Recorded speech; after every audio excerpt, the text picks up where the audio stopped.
আসসালামু আলাইকুম। সাদিয়া কুকিং হাউজে সবাইকে স্বাগতম।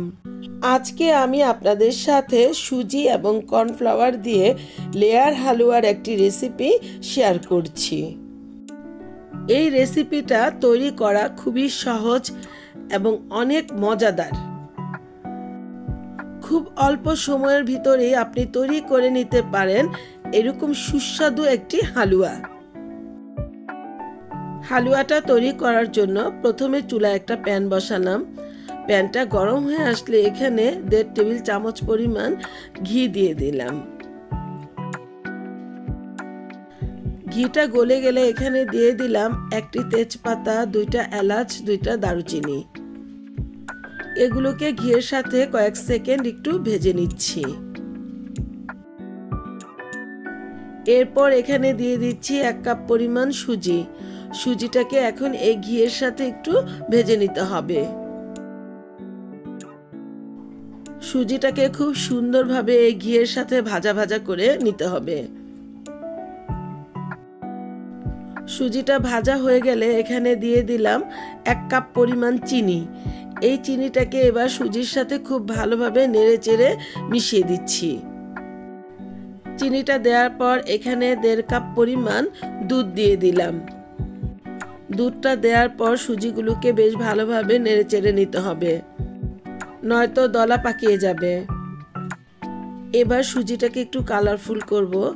এখানে 3 ফোঁটা পরিমাণ ফুড কালার দিয়ে দিলাম। আপনারা ইচ্ছে করলে এখানে জর্দা রংটাও ব্যবহার করতে পারেন।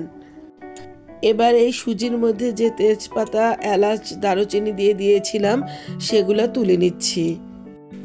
সুজির ভিতরে যে আমি চিনি দিয়েছিলাম, চিনিটা কিন্তু বেশ শিরা বের হয়ে গিয়েছে এবং আস্তে আস্তে সুজিটা কিন্তু ঘন হয়ে আসতেছে। দিয়ে দিলাম 1/2 চা চামচ পরিমাণ গোলাপ জল। গোলাপ জলটা দিলে কিন্তু এই হালুয়াটা খেতে খুব ভালো লাগবে।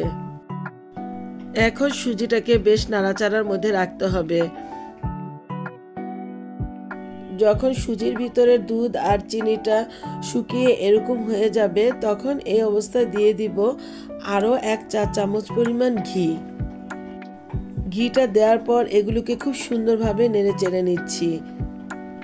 এক পর্যায়ে যখন দেখবেন এরকমভাবে সুজিটা প্যানের গা ছেড়ে চলে আসতেছে, তখনই বুঝবেন যে আপনার সুজিটা হয়ে গিয়েছে। এবার একটা মিক্সিং বোলে একটু ঘি ব্রাশ করে নিলাম। এর মধ্যে আমি সুজিটা ঢেলে নিচ্ছি। যখনই কোনো হালুয়া তৈরি করবেন সেখানে অবশ্যই ঘি বা তেল এভাবে ব্রাশ করে নেওয়ার চেষ্টা করবেন। তো আমি সুজিটা কিন্তু এখানে ঢেলে নিচ্ছি। গরম গরম অবস্থায় সুজিটা ঢেলে নিব। সুজিটা আমার ঢালা হয়ে গেল। এবার এটাকে এভাবে একটু সেট করে নিচ্ছি। একটা চামচ বা স্প্যাচুলা দিয়ে এভাবে সুজিটাকে সেট করে নিতে হবে।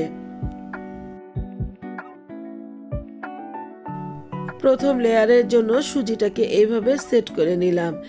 এবার এটাকে এক পাশে রেখে দিব। এবার দ্বিতীয় লেয়ারটা তৈরি করার জন্য চুলায় প্যান বসালাম। দিয়ে দিলাম 1 কাপ পরিমাণ চিনি। চিনিটা দেওয়ার পর দিয়ে দিলাম 1 কাপ পরিমাণ কর্নফ্লাওয়ার। দিয়ে দিলাম 2 কাপ পরিমাণ পানি।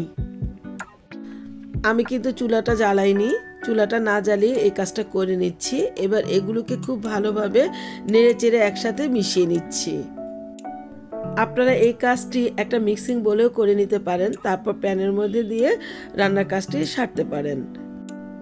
এই তো আমার কর্নফ্লাওয়ারটা গোলানো হয়ে গেল। এবার চুলাটা ধরিয়ে দিলাম। এটাকে অনবরত নাড়াচাড়ার মধ্যে রাখতে হবে, কেননা এটা হতে খুব বেশি সময় লাগবে না, 2-3 মিনিটের মধ্যে হয়ে যাবে। এগুলোকে অনবরত নাড়াচাড়ার মধ্যে রাখতে হবে, কারণ নিচে থেকে এটা রাবারের মতো ঘন হয়ে আসতে থাকবে। এক পর্যায়ে এটা কিন্তু জমে আসতেছে। দিয়ে দিলাম আমি আধা চা চামচ পরিমাণ গোলাপ জল। যে কোনো হালুয়ার মধ্যে গোলাপ জলটা দিলে কিন্তু খেতে খুব টেস্টি হয়। এই যে আমার এগুলো কিন্তু হয়ে যাচ্ছে, কি সুন্দর উপরের দিকে চলে আসতেছে, জমাট বেঁধে যাচ্ছে। এখন এখানে দিয়ে দিচ্ছি 1 টেবিল চামচ পরিমাণ ঘি। ঘিটা দেওয়ার পর এই কর্নফ্লাওয়ারের মিশ্রণটাকে ভালোভাবে নেড়েচেড়ে দিতে হবে। কর্নফ্লাওয়ারের লেয়ারটা করার সময় অবশ্যই ঘি দেওয়ার চেষ্টা করবেন, এতে করে খুব সুন্দর একটা ফ্লেভার আসবে।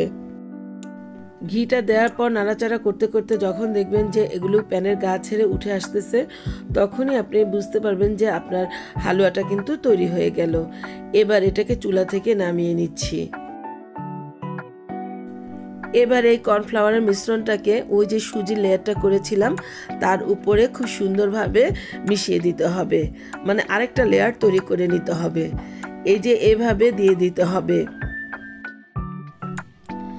এবার এগুলোকে ঢালার পর একটা চামচ দিয়ে আগের মতো করেই খুব সুন্দরভাবে মিশিয়ে দিতে হবে। আমি কিন্তু এখানে একটু ঘি দিয়ে দিলাম। এটা এখনো গরম আছে, তাই ঘিটা কিন্তু গলে গিয়েছে। দেখুন, এই চামচটা দিয়ে খুব সুন্দরভাবে এটাকে সেট করে নিলাম। এবার এর উপর দিয়ে দিচ্ছি গুঁড়ো দুধ। এখানে প্রায় 1 কাপ পরিমাণ গুঁড়ো দুধ লেগেছে।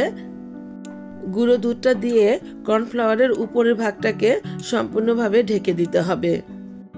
এর উপরে দিয়ে দিলাম বেশ কয়েকটি বাদামের কুচি। আপনারা আপনাদের পছন্দ অনুযায়ী বাদামের কুচি দিয়ে নিতে পারেন। হালুয়াটা নর্মাল টেম্পারেচারে ঠান্ডা করে নিয়ে ফ্রিজে রেখে দিব ঘন্টাখানেকের মতো। এই তো 1 ঘন্টা পর ফিরে আসলাম। এবার একটা ছুরি দিয়ে এই হালুয়াটাকে কেটে নিচ্ছি। হালুয়াটাকে আমি বরফির মতো করে কেটে নিব। এই যে একটা হালুয়া তুলে নিচ্ছি। এই হালুয়াটা কিন্তু ঠান্ডা ঠান্ডা খেতে খুব ভালো লাগে। এই যে একটা তোলা হয়ে গেল। দেখুন হালুয়াটা কত সুন্দর হয়েছে, 2টা লেয়ার খুব স্পষ্টই বোঝা যাচ্ছে। তো ভিউয়ার্স, তৈরি হয়ে গেল আমার সুজি আর কর্নফ্লাওয়ার দিয়ে লেয়ার হালুয়া। আমার এই রেসিপিটি যদি আপনাদের এতটুকু ভালো লেগে থাকে, তাহলে আপনারা আমাকে লাইক, শেয়ার, কমেন্টস এবং সাবস্ক্রাইব করতে ভুলবেন না প্লিজ। আর যারা আমাকে সাবস্ক্রাইব করেছেন তাদেরকে অসংখ্য অসংখ্য ধন্যবাদ। আবার হাজির হব অন্য কোনো সময়ে অন্য কোনো রেসিপি নিয়ে। আল্লাহ হাফেজ।